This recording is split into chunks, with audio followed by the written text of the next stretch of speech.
Throwing garbage on the beach is one of the reasons for the destruction of our habitat on our beach. Ang mga sanhi dito sa pagtapon ng mga basura po sa ating beach ay ang mga tao, kung saan po sila ay nag-outing at yung iba pag nagiinom po ay tinatapon na lang po nila yung mga basura. Ang mga basura ay nagdudulot ng malaking pinsala sa kapaligiran at sa mga kalusugan ng mga tao at mga hayop.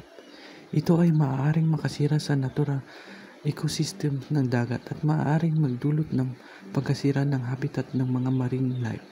Bukod dito, ang mga basurang ito ay maaaring magsanhi ng pagkakasakit at iba pang mga problema ng kalusugan ng mga tao.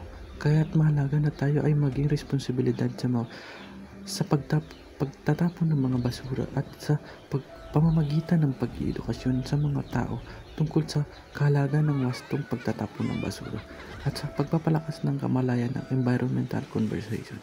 Maaari nating maengganyo ang mga tao na maging responsibilidad sa kanilang mga aksyon at maiwasan ang paglagay ng mga basura sa beach. Ang pagpapatupad din ng mga lokal na ordinansa at pag-organisa ng mga community clean-up drives ay mahalaga rin upang mapanatili ang kalikasan at kaayusan ng mga beach area.